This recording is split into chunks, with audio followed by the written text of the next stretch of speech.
नमस्कार सबैजनालाई। म आज फेरि लामो समयको अन्तरालपछि यहाँहरू समक्ष नयाँ एजुकेसनल भिडियो लिएर उपस्थित भइसकेको छु।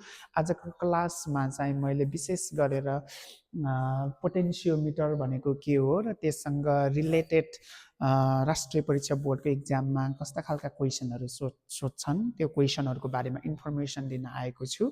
तपाईलाई मेरो भिडियो मन पर्यो भने लाइक, कमेन्ट र सेयर गर्न नबिर्सिनु होला। त्यसैले ढिला नगरिकन आजको भिडियो स्टार्ट गर्न चाहन्छु। Let's start today's video. पोटेन्सियोमिटरसँग रिलेटेड मैले यहाँ तीनवटा क्वेसनहरू लिएर आएको छु। यो तीनवटा क्वेसनहरू मध्ये नम्बर फर्स्टको एमा चाहिँ what is a potentiometer, right it's principle. Potentiometer भनेको के हो, यसको प्रिन्सिपल लेख्नुहोस्। बी नम्बरमा a potentiometer is generally known as ideal voltmeter. Why? पोटेन्सियोमिटरलाई प्राय गरेर आइडियल भोल्टमिटर किन भनिन्छ लेख्नुहोस् भनेको छ। क्वेसन नम्बर सी मा a potentiometer is use to measure exact EMF of a cell rather than voltmeter. भोल्टमिटरको सट्टामा पोटेन्सियोमिटरलाई सेलको एक्ज्याक्ट इएमएफ मेजर गर्नको लागि किन युज गरिन्छ भनेर सोधेको छ। त्यसैले ढिलो नगरिकन क्वेसन नम्बर 1 को ए नम्बरको answer बुझौँ। What is a potentiometer? A potentiometer is an electrical device which is used to measure exact EMF of a cell or which is used to measure potential difference across any two segment of wire. कुनै पनि सेलको exact EMF कति छ भनेर major गर्ने र पोटेन्सियोमिटरमा 10 metre लामो wire हुन्छ।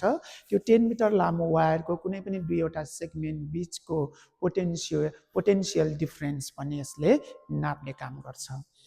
Right it's principal.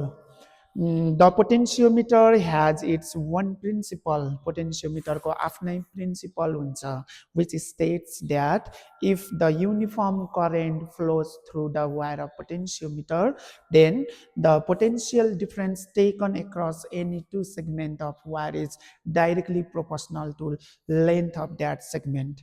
यदि पोटेन्सियोमिटर को वायरमा युनिफर्म खालको करेन्ट फ्लो भएको छ भने त्यो पोटेन्सियोमिटर वायरको कुनै पनि दुईवटा सेगमेन्टमा मेजर गरिएको पोटेन्सियल डिफरेन्स त्यो दुईवटा सेगमेन्टको लेन्थसँग डाइरेक्टली प्रोपोर्सनल हुन्छ।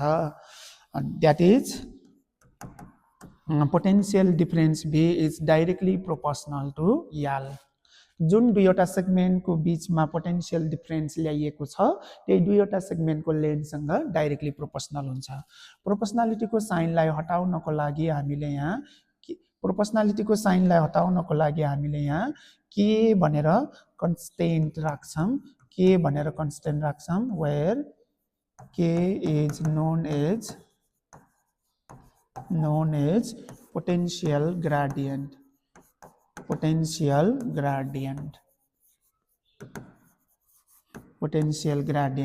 Where k is known as potential gradient.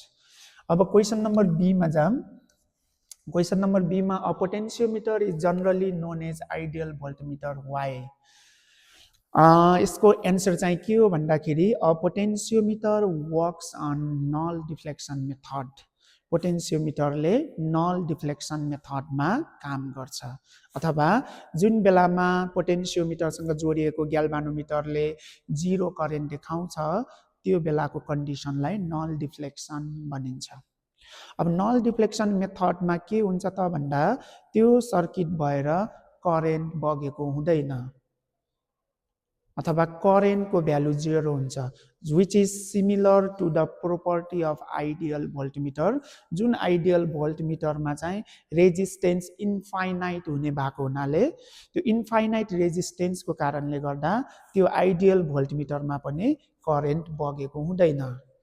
त्यसैले यतातिर चाहिँ पोटेन्सियोमिटरको नल डिफ्लेक्सन कन्डिसनमा कति पनि करेन्ट ड्रप भएको हुँदैन, कति पनि करेन्ट बगेको हुँदैन भने उतातिर आइडियल भोल्टमिटरको पनि रेजिस्टेन्स इन्फाइनाइट हुने भावनाले त्यसमा पनि कति पनि करेन्ट ड्रप भएको हुन्न, कति पनि करेन्ट बगेको हुँदैन।